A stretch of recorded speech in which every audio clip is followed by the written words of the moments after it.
All right, we're going to head down to the Cannes Film Festival now to check in with our culture editor, Eve Jackson. Eve, everyone there seems to be talking about Hollywood star Demi Moore, who's really having a moment there on the French Riviera today. She certainly is, Jeannie. Described as her best big screen role for decades, Demi Moore is making her debut in Cannes' official selection as the co-star of a film called The Substance. Now, this is a body horror with a feminist take. Moore stars in the blood-splattered thriller with Margaret Qualley and Dennis Quaid. She plays a fading Hollywood star whose career is set to be axed by misogynists when she's offered a secret new medical procedure. It's directed by French filmmaker Coralie Fargeat and has audiences laughing, wincing and gasping in disbelief. Let's take a look.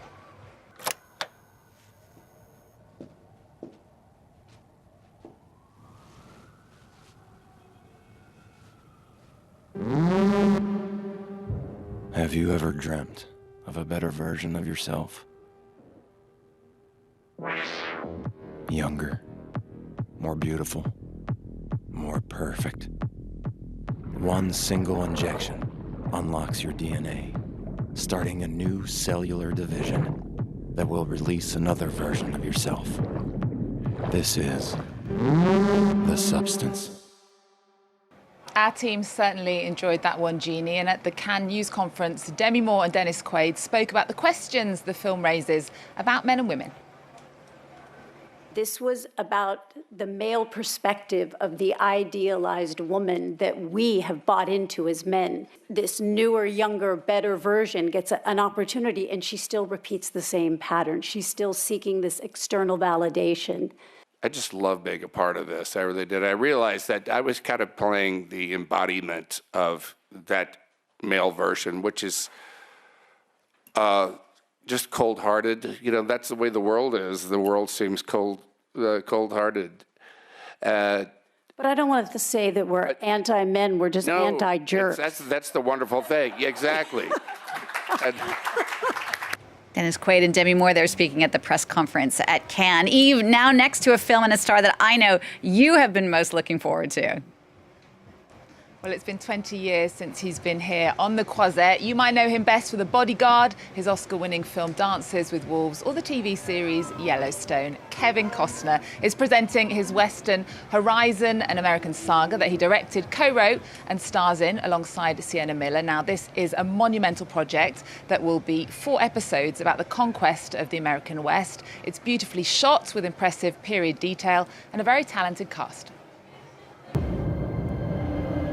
You and I are standing guard in one of the last great open spaces.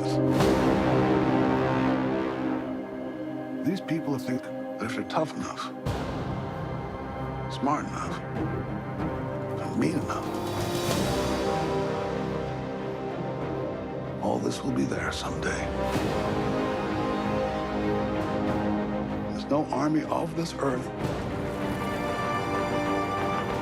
that's going to stop those wagons coming, little as they're wanted.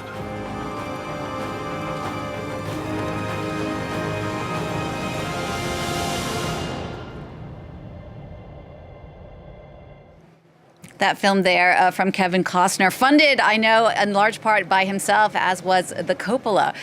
Eve, behind all of the glamour, the parties, the film premieres, etc., there are thousands and thousands of people who are working behind the scenes at the Cannes Film Festival to make it run smoothly. And I know some of the France 24 Cannes team has been talking to some of those workers.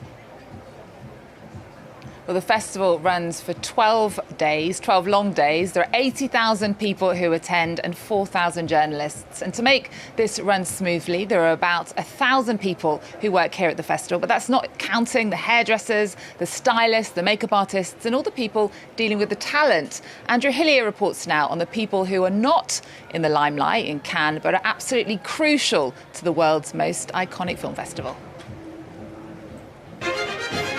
It's an iconic Cannes ritual, but without the dressmakers, makeup artists and stylists, there'd be no red carpet. For jewellery designers, Cannes is a chance to convince the world's biggest stars to wear their brands. Stars like Evergreen, a member of this year's jury. Ellie's putting in a call to Evergreen's stylist. I know you have a lot of requests, but I'm just wondering if mine can be given priority. See you later. Seducing clients is one way of getting ahead. It's interesting for us to convince them, to put them at ease, to be friendly, to ask them when they arrive. Tell them we can't wait to see them. That's true. But if they can wear our jewellery, we'll be even happier to see them. Next door, a mind-boggling quantity of jewellery. There's roughly over 700 items of jewellery that come and go. They aren't always returned, but that's the after-sales service. A few floors up, Aurore Gauthier is on her way to her next appointment. The makeup artist crisscrosses Cannes, equipped with the tools to ply her trade. It's one of the things we dread the most before coming to Cannes, how to pack our makeup. It's never easy because we're always scared of lacking something.